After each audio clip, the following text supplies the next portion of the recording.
क्या होता है? What is the meaning of shield? प्रतिबंधक। Very good. Cover. Okay, cover. बुझी ना नहीं? So this is the meaning of cover. Okay, covering कर दो। मने करो एटा गोटे रहला एलिमेंट, मने करो एटा गोटे जिंस रहला ताको मु कोन करबी अधा कवर कर देबी। So that is called as the shield. That is called as the shield. तो सर shielding effect रो अर्थ कोन हला? What is the meaning of the shielding effect? आप पूर्व गोटे पिक्चर देखो जेट देखो। एटा देखियो जे visible? Yes sir. Okay, Yes, sir. देखो. So this thing, let this is an atom. So this atom is partially covered by some other things. This thing is partially covered by other things. Okay, so this is called as the shielding. And screening is totally cover. Screening next picture देखो, that is the total cover. Okay, maximum coverage is screening ताको हमें कहूचे. बुझो जी, picture देखिला. Okay, next हमें concept देखिवा shielding रा कौन nuclear charge ऊपर तार effect कौन रोजी से विषय टिके पूरा total आलोचना करी जिन समस्त अंगर clear हो. All will be cleared. Students, we know that more the number of protons, जैसे जैसे प्रोटॉन का नंबर ज्यादा होगा, more is the positive charge on the nucleus, because inside the nucleus there is the presence of protons and neutrons. So neutrons are the neutral particles, but the protons are positively charged particles. Everyone clear? So as the protons are positively charged particles, so as the number of protons will increase, जैसे जैसे proton का number बढ़ता जाएगा, जैसे जैसे उसका number increase होता जाएगा, so धीरे धीरे पॉजिटिव चार्ज भी यहाँ पे इंक्रीज होगा, न्यूक्लियस के ऊपर पॉजिटिव चार्ज का भी इंक्रीज होगा. ओके, सो न्यूक्लियस के पॉजिटिव चार्ज को हम लिखते हैं Z सबस्क्रिप्ट में E. Z सबस्क्रिप्ट में E, ये होता है आपका न्यूक्लियस का पॉजिटिव चार्ज. इसको हम इस तरह से डिनोट करते हैं. समझ में आ रहा है? इतना तक समझ में आया? मैंने क्या बोला? न्यूक्लियस के अंदर प्रोटॉन्स होते हैं और न्यूट्रॉन्स होते हैं. Neutrons are the neutral particles, protons are the positively charged particles. So nucleus के अंदर जितने प्रोटॉन बढ़ता जाएगा, जितने प्रोटॉन का नंबर इंक्रीज होता जाएगा, उसी तरह से न्यूट्रॉन के ऊपर, सॉरी न्यूक्लियस के ऊपर आपका पॉजिटिव चार्ज इंक्रीज होता जाएगा. सो पॉजिटिव चार्ज को न्यूक्लियस के ऊपर हम Z सबस्क्रिप्ट में E, इस तरह से इसको डिनोट करते हैं. क्लियर हो रहा है आप लोगों को? एवरीवन? Yes, sir. क्लियर हो रहा है? Any Yes, doubt? sir. Any doubt you can ask freely. Any doubt you can ask freely. Okay? No sir. So, as the positive charge in the nucleus increases, the attractive interaction between the nucleus and the electrons also increases. So, center, in our center there is the presence of nucleus. Okay, these are the circular orbits in which the electrons are revolving. Let this is the nucleus. In the circular orbits the electrons are revolving. So as the positive charge increases on the nucleus, hence the positive interaction force, attractive force, that will also increase between the nucleus and the electron. Correct or not? यदि positive charge आपका increase हो रहा है तो आपका interaction force जो है, attraction force जो है न्यूक्लियस और इलेक्ट्रॉन के बीच, वो इंक्रीज होगा या नहीं होगा? यस सर, हो गए? Yes, sir. Okay, yes, so this is possible. Okay, but there are some factors which also play a major role in establishing the energy of the electron in an orbit or in an orbital. Student, बहुत सारे ऐसे factors होते हैं जो कि electron का energy का कितने amount of energy electron carry करेगा उसको डिनोट करते हैं, उसको डिटरमाइन करते हैं. क्योंकि फोर्स जो है वो एनर्जी के साथ रिलेटेड है, तो इसीलिए कुछ फैक्टर इस तरह के भी होते हैं जो कि इलेक्ट्रॉन का एनर्जी को डिटरमाइन करते हैं ऑर्बिटल में. उसमें से मेजर फैक्टर जो है वो है शील्डिंग इफेक्ट और स्क्रीनिंग इफेक्ट. इतना समझ लो कि सर ने बोला न्यूक्लियस के अंदर प्रोटॉन्स होते हैं, प्रोटॉन्स इंक्रीज होगा तो पॉजिटिव चार्ज इंक्रीज होगा न्यूक्लियस के ऊपर. तो जितना पॉजिटिव चार्ज इंक्रीज होगा तो इलेक्ट्रॉन और न्यूक्लियस के बीच का अट्रैक्शन फोर्स उतना ही बढ़ता जाएगा.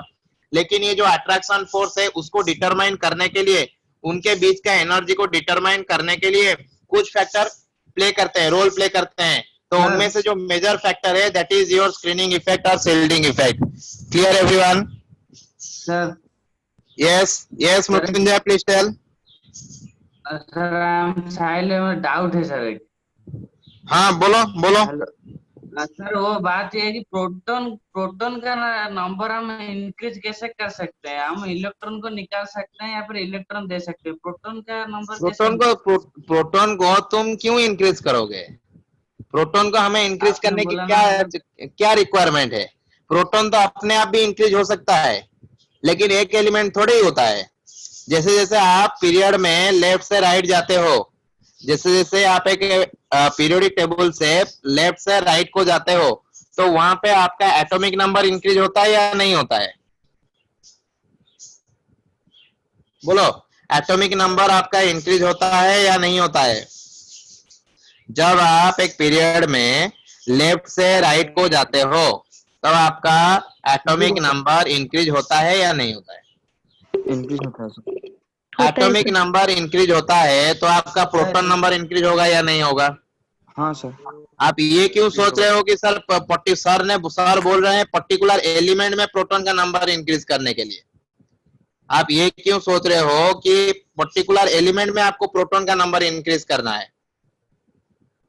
We are talking about all the elements. We are talking about all the elements in the periodic table.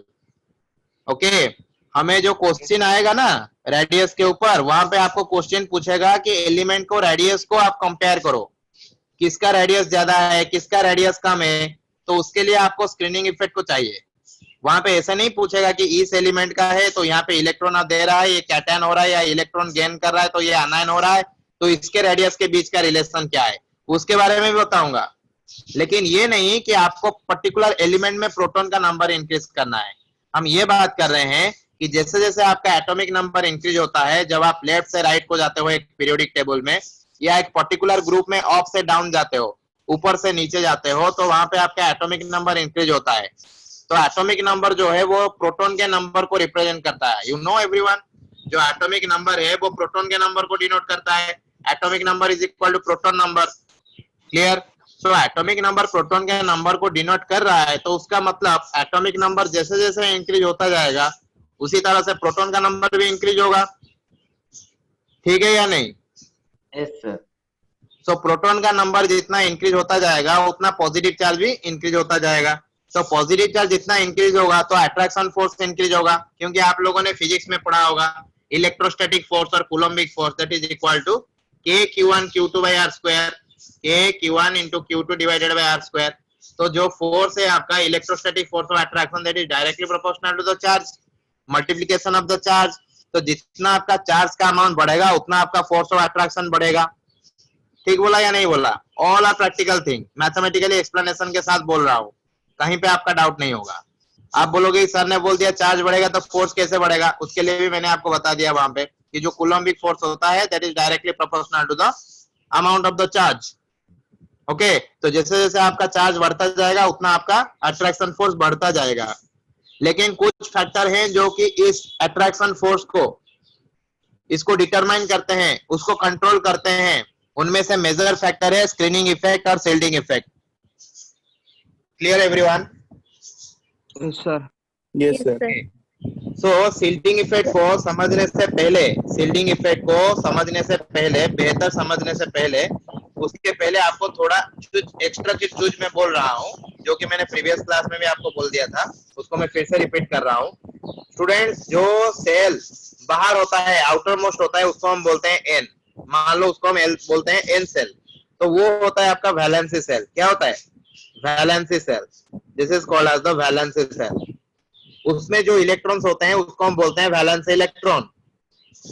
अच्छा, यदि ये सबसे बाहर वाला सेल है, तो इसके बगल वाला सेल, अंदर वाला सेल क्या होगा?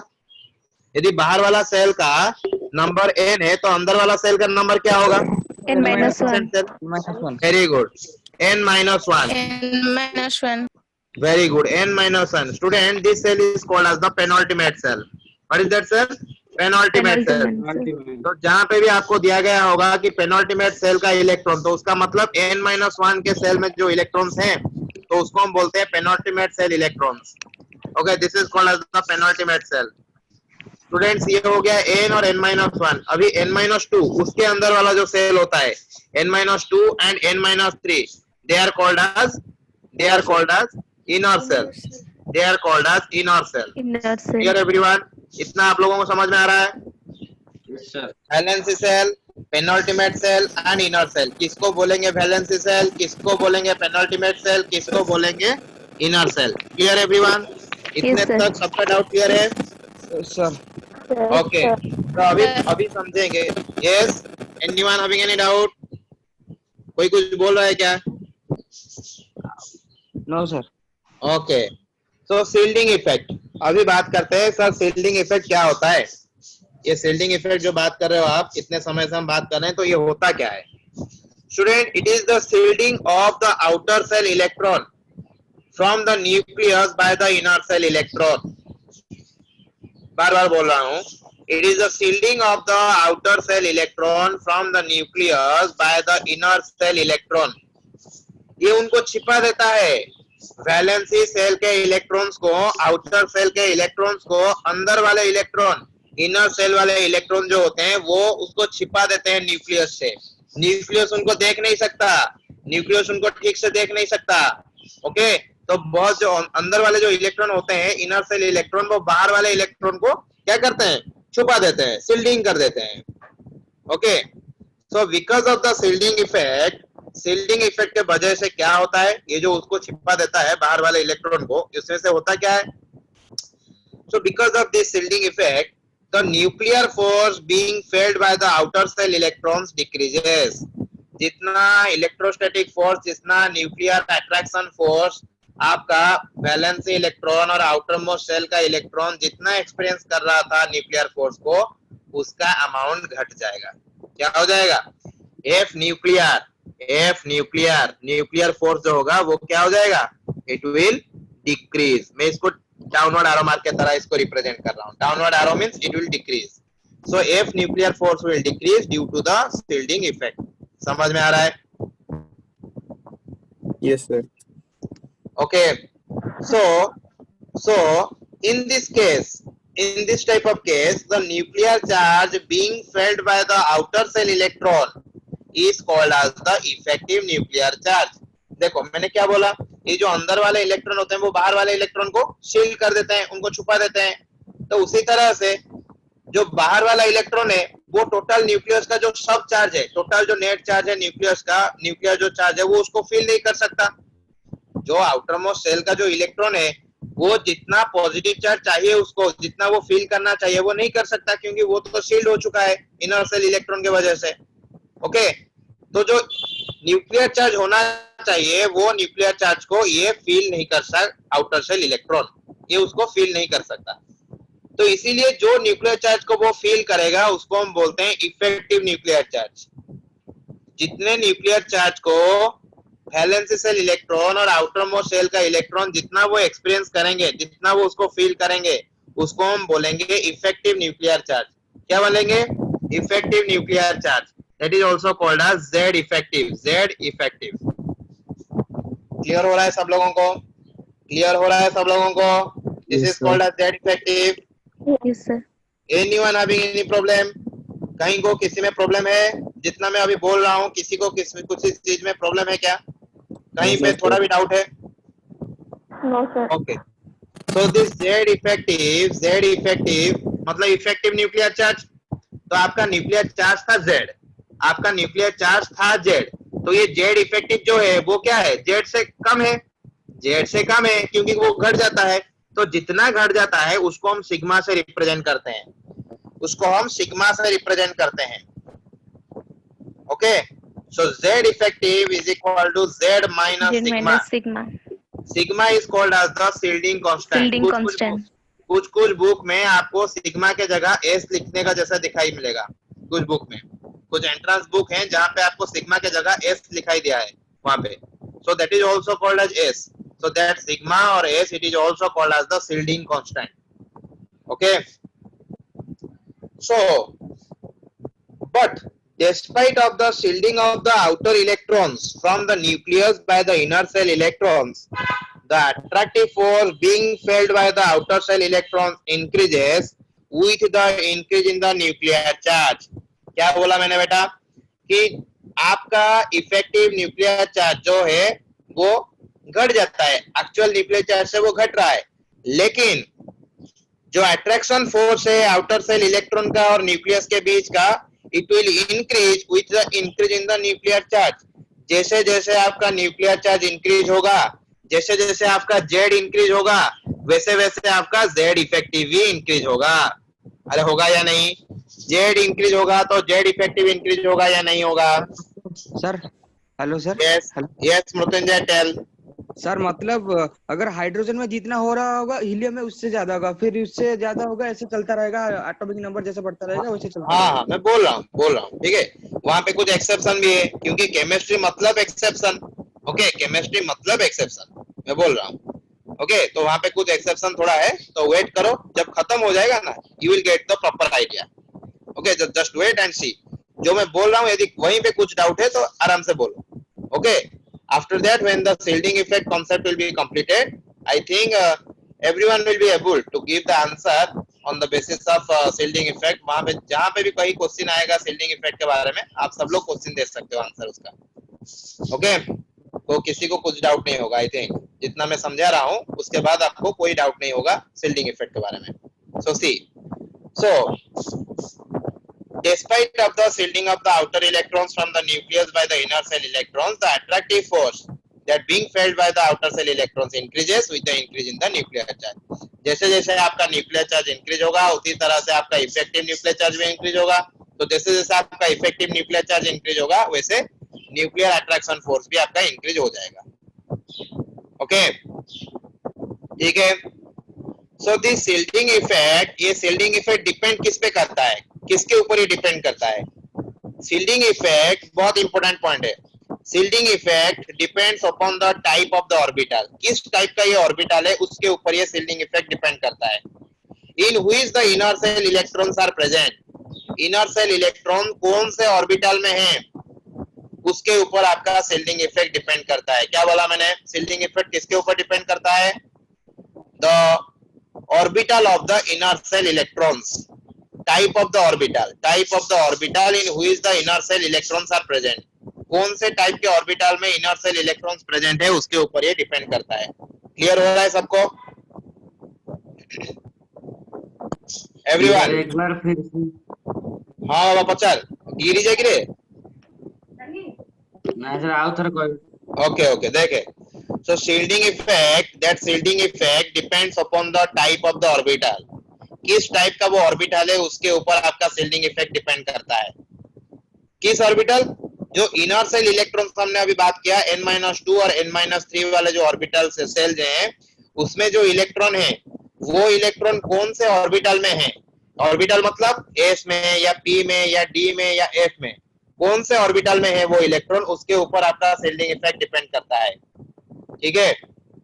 So the shielding effect of the orbital is S greater than P greater than D greater than F। तो S में यदि आपका इलेक्ट्रॉन है तो वो बहुत ही ज्यादा shielding इफेक्ट शो करेगा। यदि आपका इलेक्ट्रॉन P ऑर्बिटल में है तो थोड़ा कम shielding इफेक्ट शो करेगा as compared to your S orbital electrons. और इसी तरह से यदि D और F में होगा तो वो और भी कम shielding इफेक्ट शो करेगा। क्लियर हो रहा है एवरीवन? Any problem? सो इसका मतलब क्या हो गया? The electron present in the s orbital shields the outer shell electrons from the nucleus to its maximum extent. Okay, ये जो है s वाला इलेक्ट्रॉन, मान लो आपका inner shell electron s orbital में है, मान लो ये 1s पे है या 2s पे है या 3s पे है, मान लो आपका इलेक्ट्रॉन इसमें कहीं पे है 1s में या 2s में 3s में है। So that will provide the shielding effect more। Okay, so shielding effect वो बहुत ही ज्यादा प्रोवाइड करेगा outermost electrons को। Okay, so वैसे ही आपका जो p ऑर्बिटल में यदि इलेक्ट्रॉन है तो वो भी ज्यादा shielding effect शो करेगा as compared to d and f। Okay, लेकिन ये सीक्वेंस कब काम करता है? ये सीक्वेंस कब काम करता है? s greater than p greater than d greater than f, ये सीक्वेंस कब काम करता है? When all the orbitals are present in the same energy cell। When all the orbitals are present in the same energy cell, मतलब मान लो आपका मैं एनर्जी सेल यहाँ पे 3 ले रहा हूँ, यहाँ पे मैं आपका एनर्जी सेल 3 ले रहा हूँ, ऑर्बिट नंबर 3 ले रहा हूँ, मतलब एम सेल है ना, जिसके लिए n इज इक्वल टू 3 है। तो उसमें जो ऑर्बिटल्स हैं, मान लो यहाँ पे आपका 3s है, यहाँ पे आपका 3p है, यहाँ पे आपका 3d है, ठीक है, यहाँ पे आपका 3s है, 3p है, तो 3d है। तो यदि इस तरह से एक ही सिंगल सेल में सारे ऑर्बिटल्स हैं, तभी जाके आपको बोल सकते हो कि 3s greater than 3p greater than 3d, otherwise you can tell. उसी तरह से हम शिल्डिंग इफेक्ट को रिलेट कर सकते हैं। Everyone clear? Everyone clear? Any problem in the shielding effect? Okay, जब क्वेश्चन करेंगे ना वहां पे भी थोड़ा बहुत है चीज, वहां पे आपको मैं बता दूंगा, ठीक है। So indirectly we can say that with the increasing in the value of the azimuthal quantum number. अच्छा, new students, azimuthal quantum number clear everyone? azimuthal quantum number के बारे में क्लियर है, कॉन्सेप्ट क्लियर है आप लोगों का? एवरीवन, azimuthal quantum number के बारे में कॉन्सेप्ट है, पता है कुछ? Yes, sir. ओके, ठीक है, जितना भी पता है कोई बात नहीं, उसके बारे में मैं अभी इलेक्ट्रॉनिक कॉन्फ़िगरेशन के बारे में बात करूंगा इसके बाद, तो वहां पे आप लोगों को बता दूंगा, ठीक है। So with the increase in the value of the azimuthal quantum number, azimuthal quantum number को हम L के जैसे रिप्रेजेंट करते हैं। तो जितना जितना आपका L इंक्रीज होगा, azimuthal quantum number जैसे जैसे इंक्रीज होगा, with the increasing in the value of the azimuthal quantum number, the shielding effect decreases. The shielding effect decreases. Okay, shielding effect आपका घटता जाता है। The shielding effect decreases. Okay. The increase in the value of the azimuthal quantum number, the shielding effect decreases. Shielding effect आपका घटता जाता है, ठीक है। Whereas there will be the increase in the effective nuclear charge. Okay, effective nuclear charge increase हो जाता है। L यदि increase होता है, यदि effective nuclear charge, sorry, आपका यदि azimuthal quantum number increase हो रहा है, तो उसका मतलब आपका जो shielding effect है, तो वो क्या हो रहा है? घट रहा है या बढ़ रहा है? शील्डिंग इफेक्ट आपका क्या हो रहा है? डिक्रीज हो रहा है। शील्डिंग इफेक्ट आपका डिक्रीज हो रहा है। शील्डिंग इफेक्ट डिक्रीज हो रहा है मतलब इफेक्टिव न्यूक्लियर चार्ज इंक्रीज हो रहा है। क्लियर हो रहा है सब लोगों को? क्लियर हो रहा है सब लोगों को? Anyone having any problem in the shielding effect? No, sir. Okay, अच्छा सर, ये जो आपने बोला इफेक्टिव न्यूक्लियर चार्ज, ये पीरियड में और ग्रुप में किस तरह से वैरी करता है? Sir, sound slow है. सर आपका वॉइस बहुत ही स्लो आ रहा है sir. Hello, is it Audible everyone? Is it Audible? Yes sir. अरे जोर से तो नहीं हो रहा है वॉइस अभी, थोड़ा माइक पास में है मेरा। Is it clear everyone? Audible clear हो रहा है? ठीक है सर, ठीक है। Okay, so what is the variation of the effective nuclear charge in the period and in your group? क्योंकि हम पढ़ रहे हैं पीरियोडिक टेबल, तो उसी के बारे में भी थोड़ा बात कर लेते हैं। यदि शील्डिंग इफेक्ट पढ़ा रहे हैं, इफेक्टिव न्यूक्लियर चार्ज पढ़ा रहे हैं, तो उसके बारे में भी थोड़ा बहुत बोल देता हूं। ओके, सो सुनो, सो डाउन द ग्रुप के बारे में पहले बात करते हैं। Okay, so down the group the effective nuclear charge remains constant. क्या बोला मैंने? The effective nuclear charge remain constant down the group. Okay, याद रखो, ये लिख लो, down the group the effective nuclear charge remains constant. जब मैं आपको रेडियस के बारे में बताऊंगा, एटॉमिक रेडियस का इंक्रीज होता है या डिक्रीज होता है, वहां पे आपको बताऊंगा मैं क्यों होता है और उसका effect size of the atom के ऊपर कैसे रहता है। That we will explain in the periodic table classification. Electronic configuration खत्म करने के बाद नेक्स्ट सेशन में हम फिर से एटॉमिक रेडियस को कंटिन्यू करेंगे। Okay, so down the group याद रख लो दिमाग में, क्वेश्चन आएगा यदि आपको रिलेट करने के लिए एटॉमिक रेडियस, तो आप झट से दिमाग में लाओगे कि सर ने बोला था down the group effective nuclear charge remains constant. Effective nuclear charge remains constant down the group. Clear? लिख लिए Yes, sir. Everyone? Okay, so effective nuclear charge down the groups remain constant.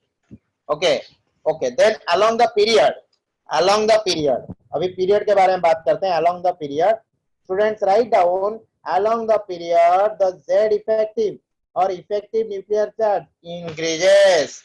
Along the period, effective nuclear charge increases. Note down.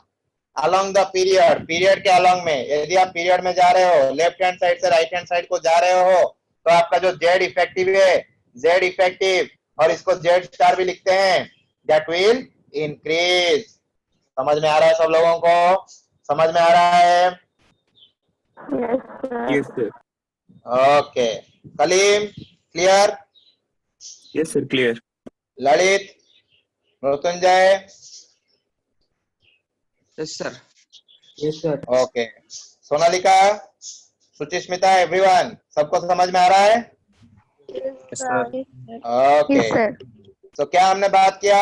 Shielding effect के बारे में बात किया। Shielding effect क्या होता है कि जो इफेक्टिव न्यूक्लियर चार्ज है वो अंदर वाले इलेक्ट्रॉन का आउटर मोस्ट इलेक्ट्रॉन को शील्ड करने की वजह से वो जो न्यूक्लियर चार्ज होता है वो घट जाता है, इसीलिए हम उसको बोलते हैं effective nuclear charge.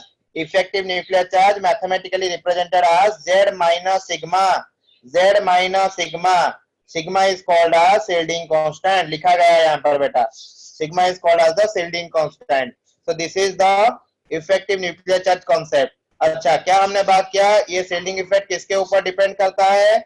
This shielding effect depends upon the type of the orbitals in which the inner cell electrons are present। अंदर सेल वाला जो इलेक्ट्रॉन्स होते हैं वो किस ऑर्बिटल में है वो उसके ऊपर डिपेंड करता है। The shielding effect order for the orbital is S greater than P greater than D greater than F। इसका मतलब यदि कोई इलेक्ट्रॉन S ऑर्बिटल में है तो मतलब वो ज्यादा शील्डिंग करेगा, यदि कोई P ऑर्बिटल में है तो वो ज्यादा शील्डिंग करेगा as compare to D and F। तो ओवरऑल हम ऐसे बोल रहे थे कि आज the increase in the azimuthal quantum number, यदि आपका एजिमुथल क्वांटम नंबर और L का वैल्यू यदि इंक्रीज हो रहा है तो वहां पे आपका इफेक्टिव न्यूक्लियर चार्ज क्या होगा और शील्डिंग इफेक्ट क्या होगा? शील्डिंग इफेक्ट को मैं शॉर्ट में लिख रहा हूं SE। Shielding effect will decrease but effective nuclear charge will increase, Z effective will increase. Overall आप इस तरह से बोल सकते हो। ओके, तो उसके बाद हमने ये बात किया कि जो डाउन द ग्रुप है, यदि आप नीचे जा रहे हो एक ग्रुप के तो वहां पे आपका इफेक्टिव न्यूक्लियर चार्ज कांस्टेंट रहता है। Effective nuclear charge remain constant down the group, but when you are moving from left hand side to right hand side in a period, यदि आप एक पीरियड में, यदि आप पीरियोडिक टेबल में left से राइट जा रहे हो, एक पीरियड में मूव कर रहे हो, तो वहां पे आपका इफेक्टिव न्यूक्लियर चार्ज इंक्रीज होता है, Z effective increases. Z effective क्या होता है? इंक्रीज होता है। क्लियर हो रहा है सब लोगों को? क्लियर हो रहा है क्या सब लोगों को? Anyone having any doubt? Yes, okay, ठीक है, आगे चले। कुछ भी डाउट हो तो पूछ लो। Okay, hello So down the group remains same.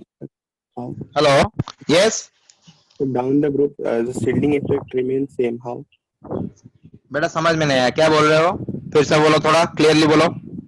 So down the group, shielding effect remains same. How? Okay, I have told that na. How? I will tell you. Just wait and see the electronic configuration. After that, we will go to the atomic radius. At that atomic radius concept, when I will tell you how the atomic radius increase or decrease, what is the trend? What is the trend of the atomic radius in a group or period? After that, we will just consider this thing there also. Okay, this thing is for there. Okay, so वहां पे आपको period और group के बारे में वहां पे आपको बता दूंगा मैं। That also depends upon the electronic configuration. Okay, so मैंने बोला ना, वो आप जब हम पढ़ेंगे एटॉमिक रेडियस के बारे में तो वहां पे जब मैं बोलूंगा ना effective nuclear charge remains constant, तो वहां पे मैं आपको बोलूंगा कि कांस्टेंट क्यों रहता है, कांस्टेंट रहने से एटॉमिक रेडियस के ऊपर उसका इफेक्ट क्या आता है, उसके बारे में हम बात करेंगे। But that thing present in the periodic table. Okay, तो यहाँ पे सब बता देंगे। तो वहां पे क्या बताएंगे? वहां पे it is the part of the structure of atom. तो यहाँ पे कुछ बता देता हूँ कि बेसिक थिंग क्या होता है आपका शील्डिंग इफेक्ट के बारे में। अभी जो मैंने आपको बताया कि पीरियड में उसका क्या ट्रेंड क्या होता है, ग्रुप में उसका ट्रेंड क्या होता है इफेक्टिव न्यूक्लियर चार्ज का, we will discuss in the coming session, जो कि tomorrow I think tomorrow. Okay, वहां पे हम बात करेंगे। लेकिन पहले हम इलेक्ट्रॉनिक कॉन्फ़िगरेशन के बारे में बात कर लेते हैं, उसके बारे में वहां में बात करेंगे। Okay, Kaleem clear? Kaleem sir, बोला yes, था या sir. ललित, कौन बोला था? Kalim. कलीम। ओके, ठीक है Kaleem, just wait and see the picture. Okay, थोड़ा वेट करो, वेट का सबर का फल थोड़ा मीठा होता है, ठीक है। सर नहीं बोल रहे हैं मतलब ऐसे तो बोल के तो नहीं जाऊंगा मैं कि कांस्टेंट रहता है, लेकिन बोलूंगा नहीं कि होता कैसे है। ओके, तो ये करके sir, तो yes, जाएंगे sir. नहीं सर, सर तो समझाएंगे आपको, लेकिन थोड़ा वेट कर लो, ठीक टाइम आ जाएगा ना वहीं पे आपको समझा देंगे। ओके, तो थोड़ा वेट कर लो। यहाँ पे आप स्ट्रक्चर ऑफ एटम के बारे में हम डिस्कस कर रहे हैं, तो वहां पे जब हम एटॉमिक रेडियस में फिर से चले जाएंगे तो वहां पे मैं आपको बोल के जाऊंगा बेटा, और थोड़े ही ना बोल के चले जाएंगे तो क्वेश्चन कैसे करोगे, आधा अधूरा नॉलेज आपको थोड़े ही देंगे। ओके, क्लियर एवरीवन, आगे चले।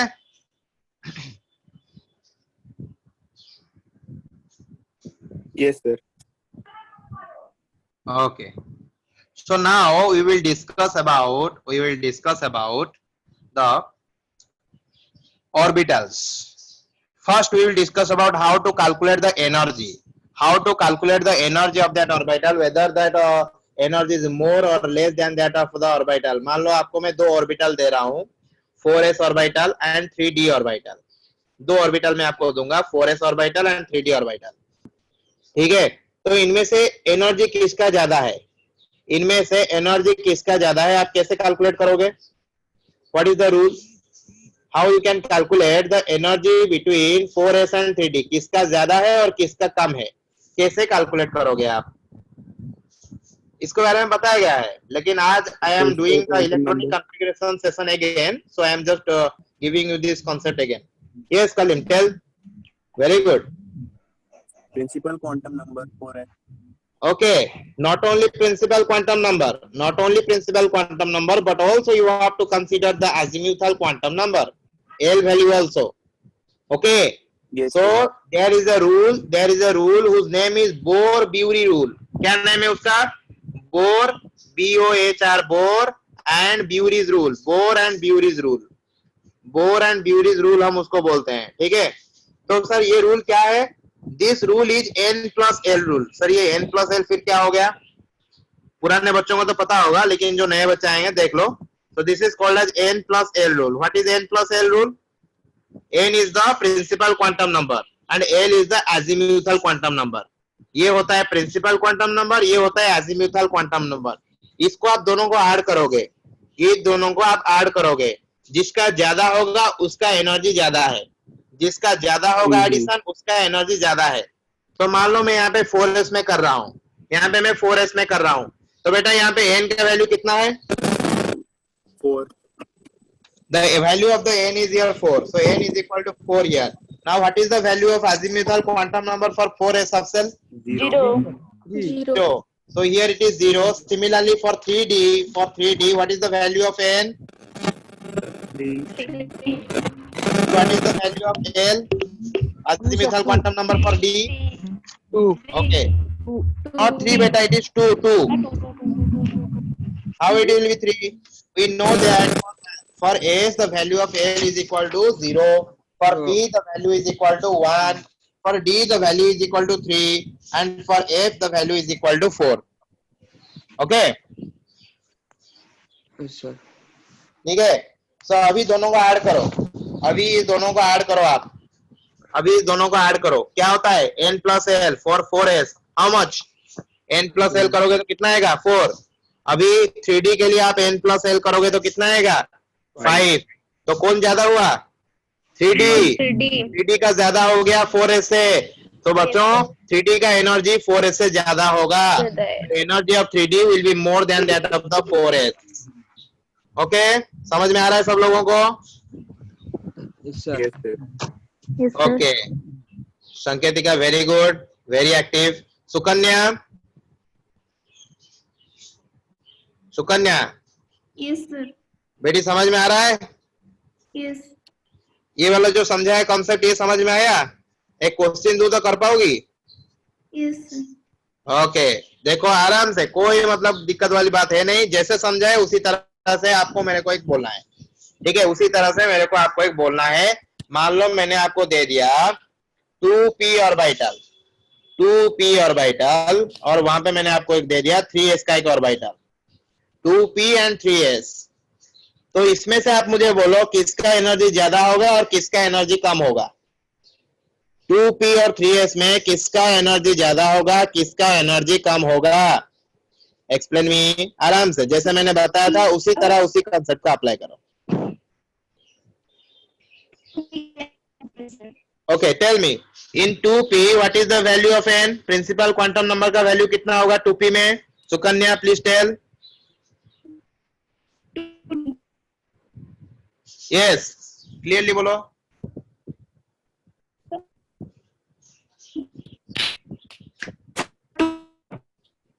Two. Yes. So the principal quantum number value is 2 here. The principal quantum number value is 2 here.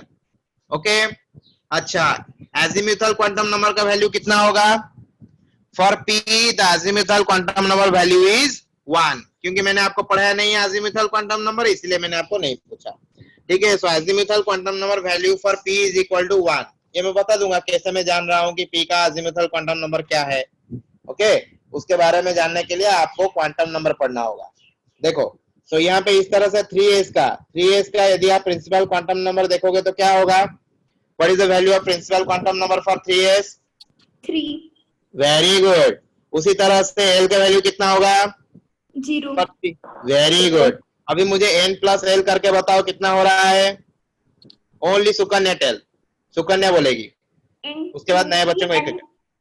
Okay, तो 2p के लिए 3 हो जाएगा और 3s के लिए भी 3 हो जाएगा. अभी ये तो इक्वल हो गया. तो इसमें से कैसे पता करेंगे कि कौन का एनर्जी ज्यादा है और किसका एनर्जी कम है? जानती हो? कुछ आइडिया है? नहीं सर. ओके बेटा, देखो, यदि आपका n प्लस एल सेम हो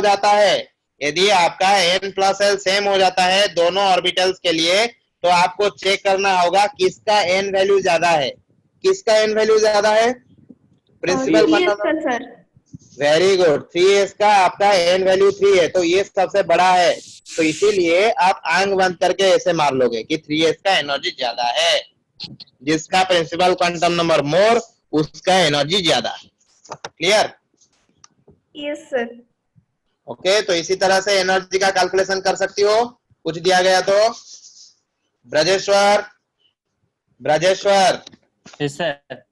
बेटा बोलूंगा तो एक आएगा, क्वेश्चन कर पाओगे? Yes sir. अच्छा, मुझे ये करके दिखाओ. 5f and 6p. 5f and 6p. नए बच्चों को पूछूंगा क्वेश्चन. 5f एंड 6p, इन दोनों में किसका एनर्जी कम है, किसका एनर्जी ज्यादा है, मुझे बोलना है. जल्दी ब्रजेश्वर, फास्ट. Sir 6p. अच्छा, 6p का ज्यादा होगा. अच्छा, मुझे बोलो 5f में आपका प्रिंसिपल क्वांटम नंबर कितना है? 5. अच्छा, अजीमुथल क्वांटम नंबर? 0. कैसे बेटा? f के लिए 0 कैसे बनेगा? नहीं सर, f के लिए 3. Very good. f l value is equal to 3 for your f orbital. Okay, 6p के लिए n का वैल्यू कितना है? 6.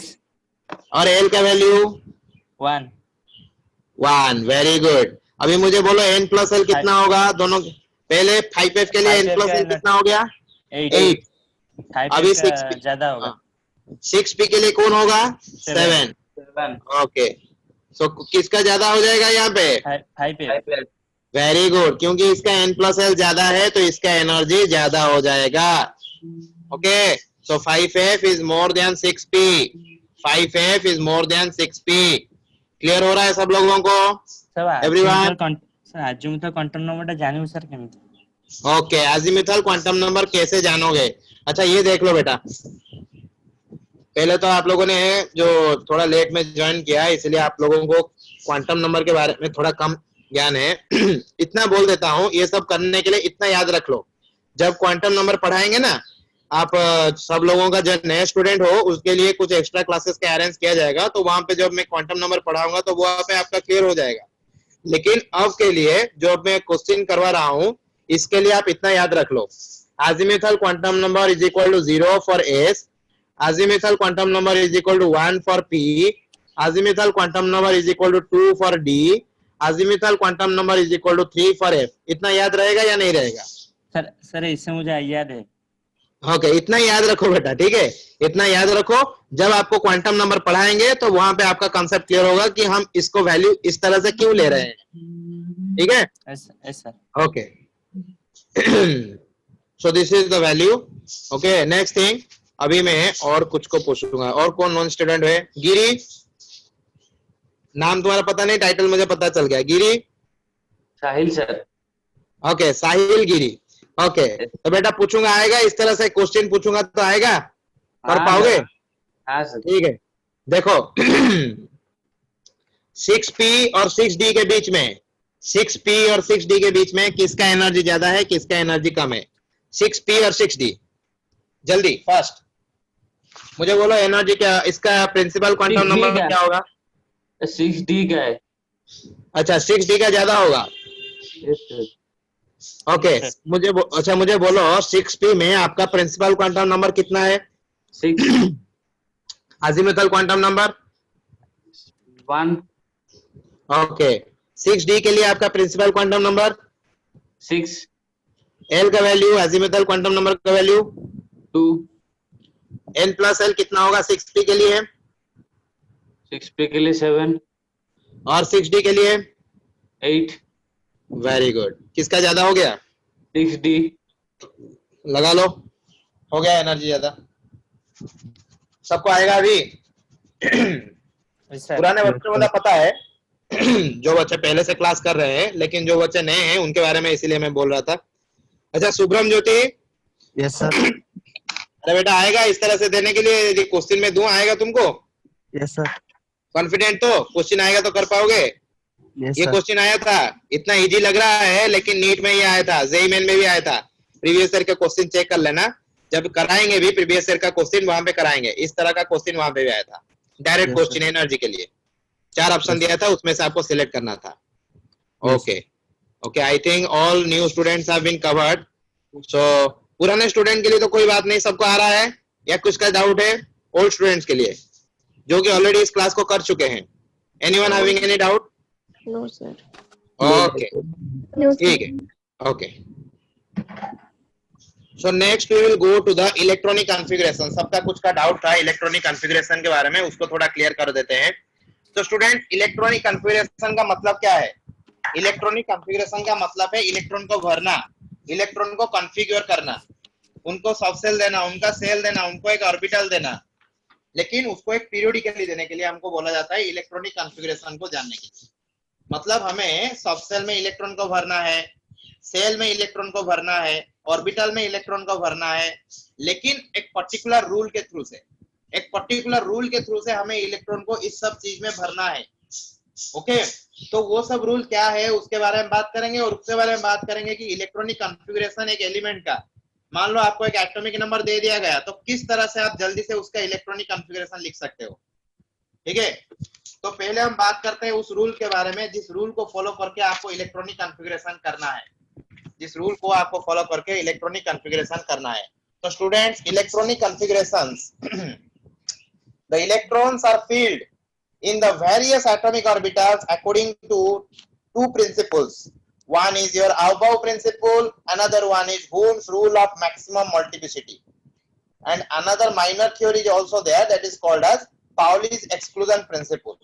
क्या बोला मैंने? 3 चीज के बारे में बोला, Aufbau principle, Ohm's rule of maximum multiplicity and Pauli's exclusion principle. थोड़ा वेट कर लो, स्लाइड शेयर कर रहा हूँ।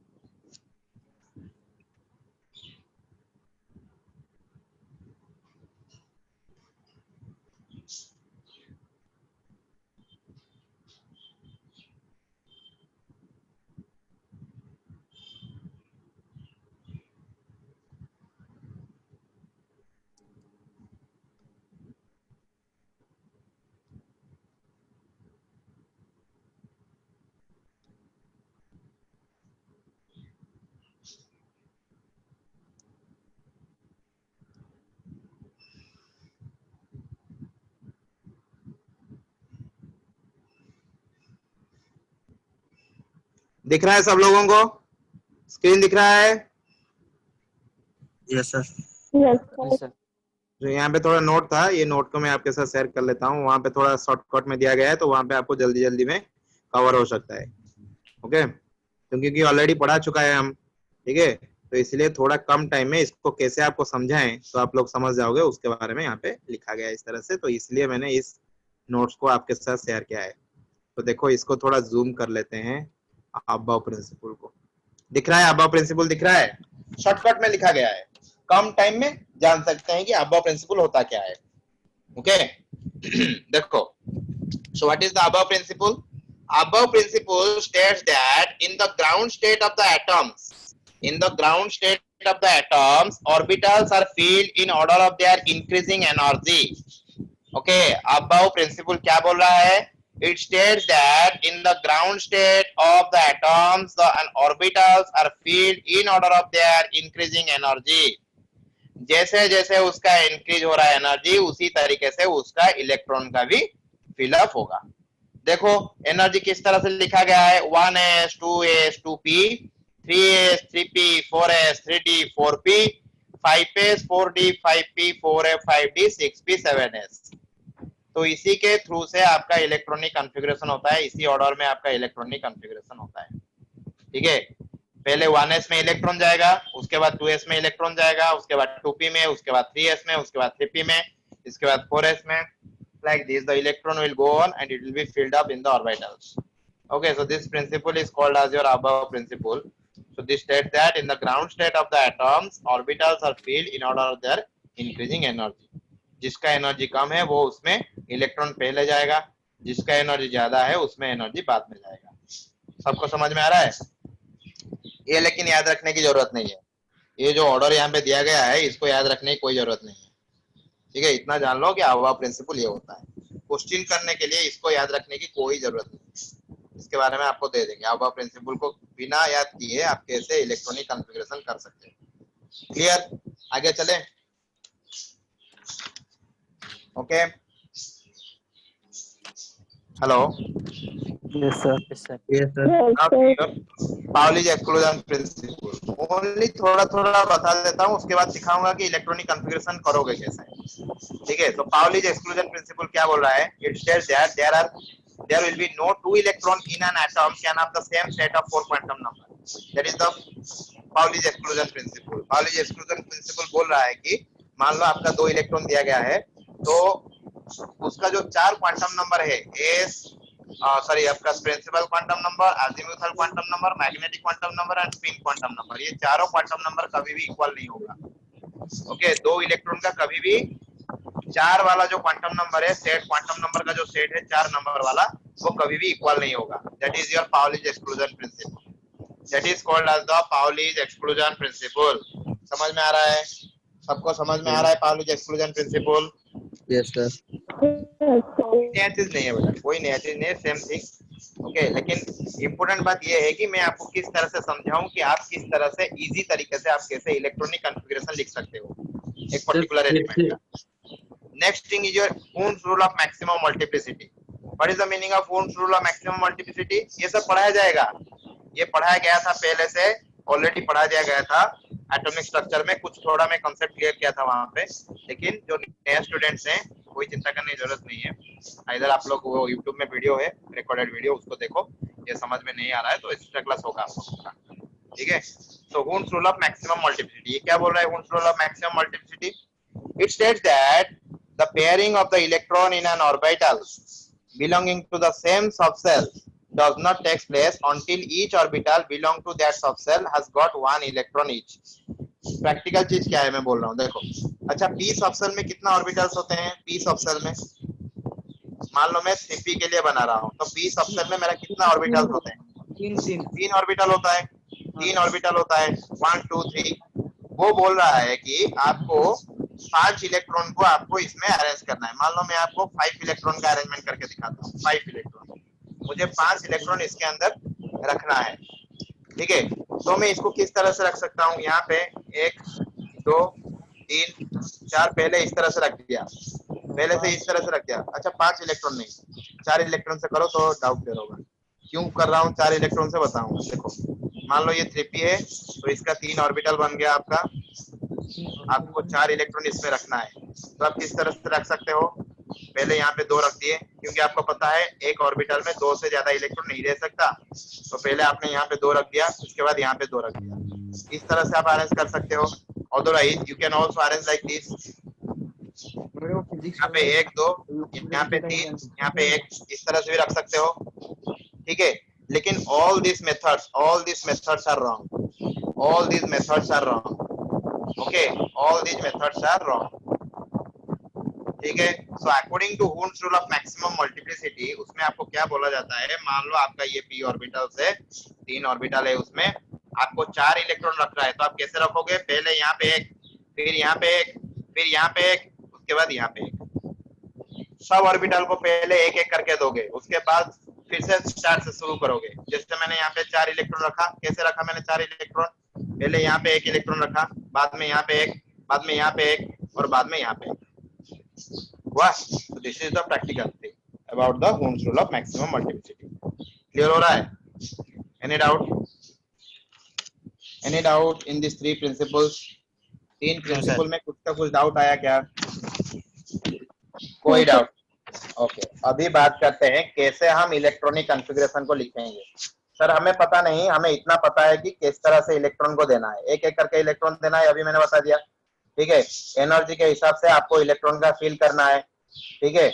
लेकिन करेंगे कैसे, एक एग्जांपल देके समझाते हैं आपको। पहले उसके लिए आपको इंग्रेडिएंट्स क्या चाहिए, कुछ चीज आपको याद रखना होगा। पहली बात, आपको नोबल गैसेस का जो आपका helium, neon, argon, krypton, xenon, radon है, उसका आपका एटॉमिक नंबर को याद रखना होगा सीरियली। क्या रखोगे, 2, 10, 18, 36, 54, 54 and 86. This is for helium, then it is for neon, then it is for argon, then it is for krypton, then it is for xenon, and last one is for radon. Last one is for radon. लिख लो, यहाँ पे जगह नहीं है, तुम लिख लो। 2, 10, 18, 36, 54, 86, 2, 10, 18, 36, 54, 86। ये क्यों चाहिए मैं बोल रहा हूँ, पहले मैं बोल रहा हूँ इसको याद रखना है, इतने नंबर को आपको याद रखना है। 2, 10, 18, 36, 54, 86, 2, 10, 18, 36, 54, 86। ओके सर 54 के बाद 86। Okay sir. क्रिप्टन के बाद helium, neon, argon, krypton, xenon, radon, xenon and radon. Xenon 54, radon 86. Helium, neon, argon, krypton, xenon and radon.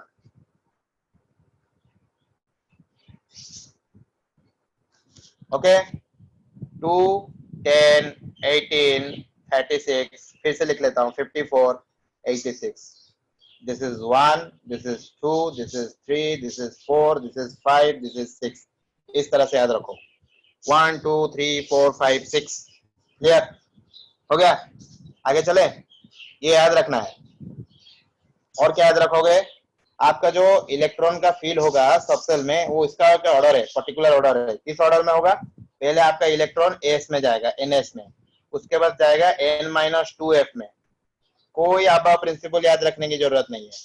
पहले आपका इलेक्ट्रॉन जाएगा ns में, उसके बाद जाएगा n-2f में, उसके बाद जाएगा n-1d में, उसके बाद जाएगा आपका np में.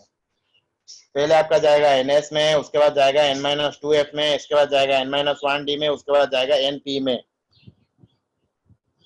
ठीक है? ओके, ये ऑर्डर याद रखो. पहले आपका इलेक्ट्रॉन जाएगा ns सबसेल में, उसके बाद जाएगा n-2f के सबसेल में, उसके बाद जाएगा n-1d में, उसके बाद जाएगा np में. क्लियर हो रहा है सब लोगों को? क्लियर हो रहा है सब लोगों को? Yes, sir. Yes, sir. Yes, sir. Okay, ठीक है.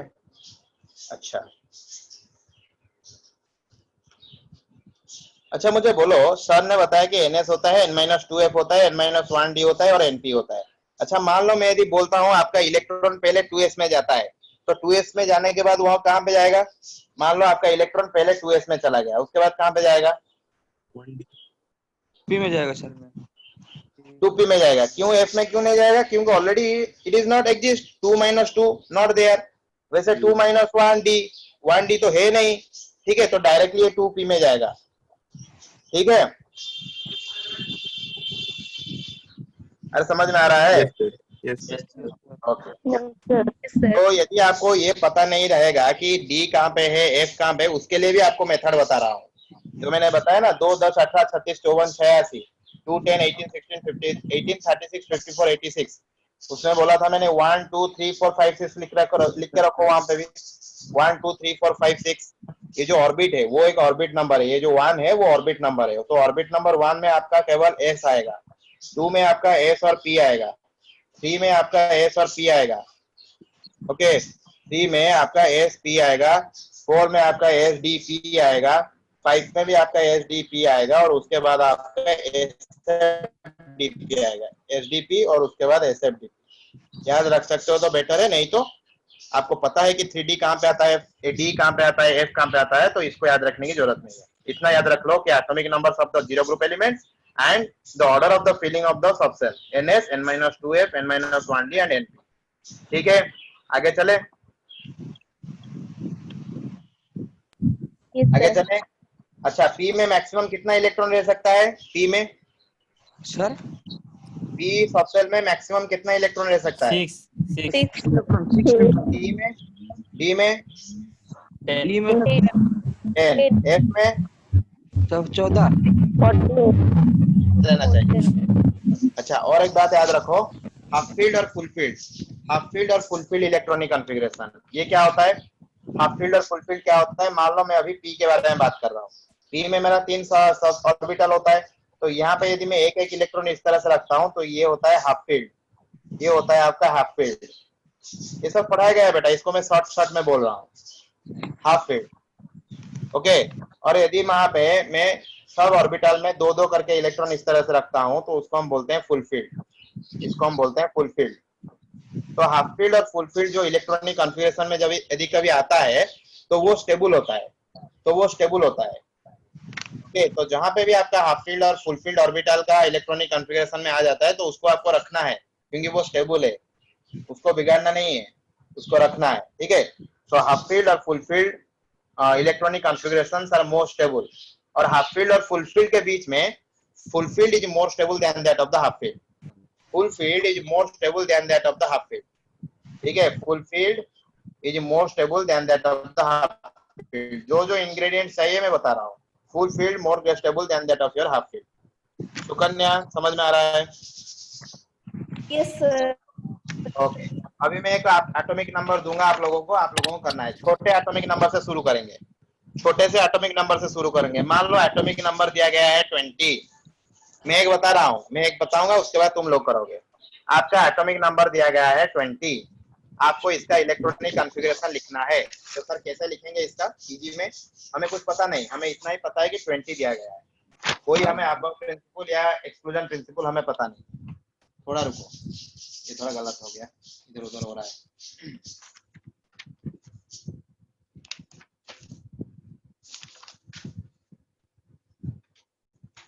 Okay, come here.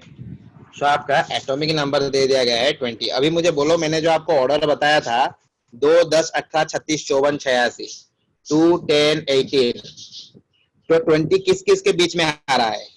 18 and 36, 20 किसके बीच में आ रहा है? 18 and 36. 18 और 36।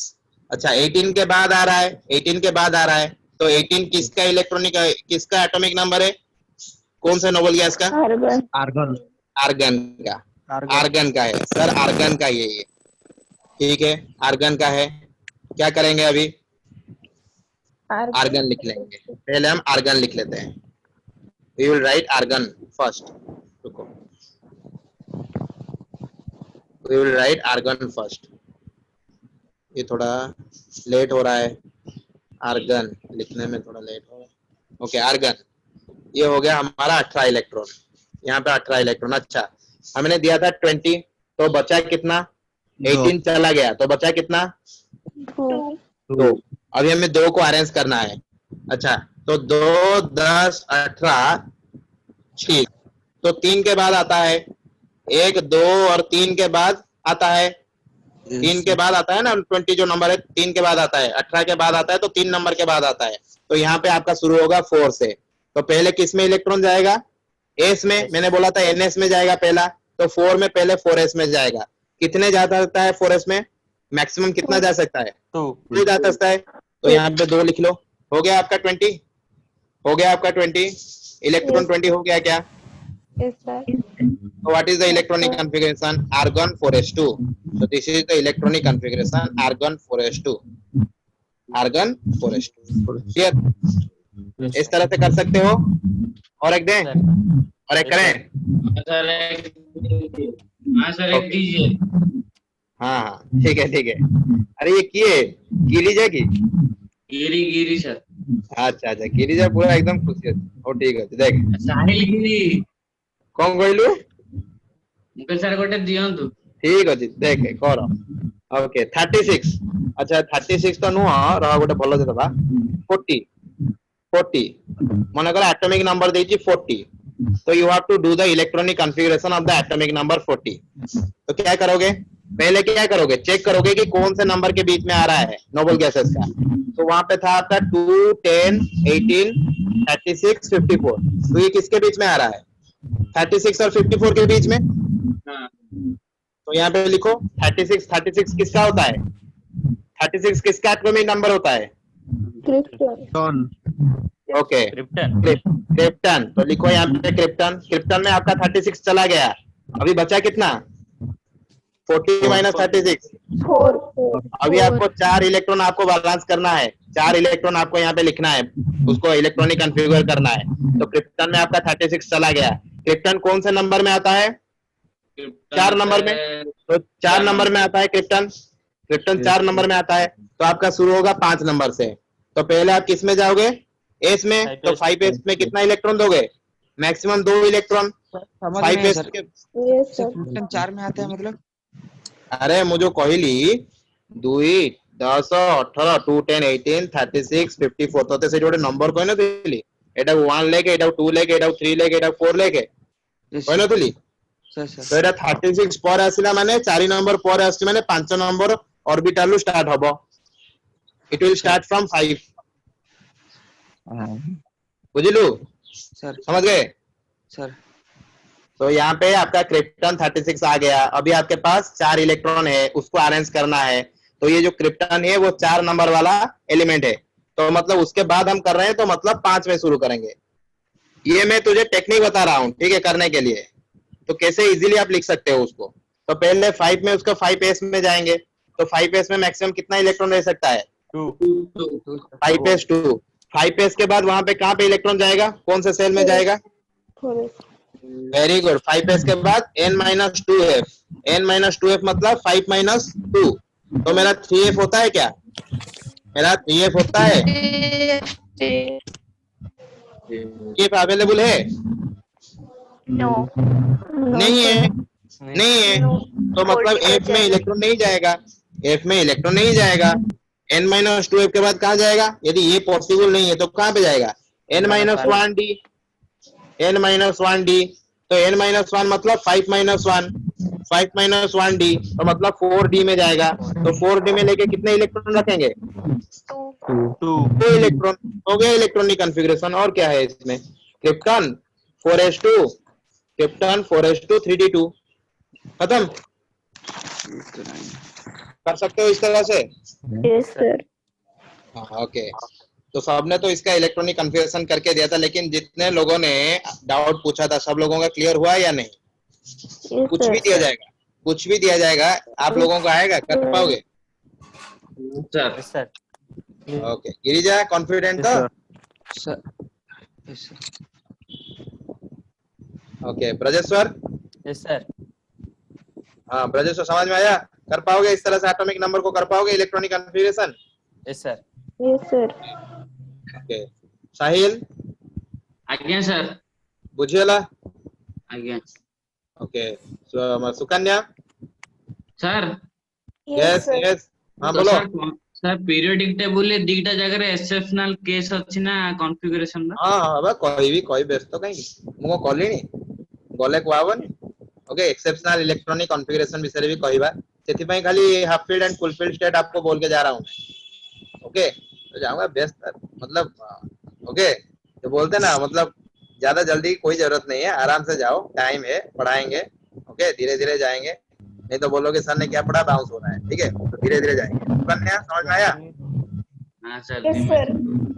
ओके, नेक्स्ट हमारा ओके, एनी कलीम clear? Okay, clear everyone? Okay, just tell me if you all are clear about, if all of you are clear about electronic configuration, just raise your hand. If I will give you any atomic number, then can you write down its electronic configuration? If you are confident enough, just put your hand up. Very good. Sanketika, very good. Sanketika, Mrutyunjay. You are not confident enough? Okay, Sanketika confident. Okay, Mrutyunjay, Santosh, Subhapriya, Sukanya. Yes, sir. Supriya, you are not confident? आपको आएगा नहीं?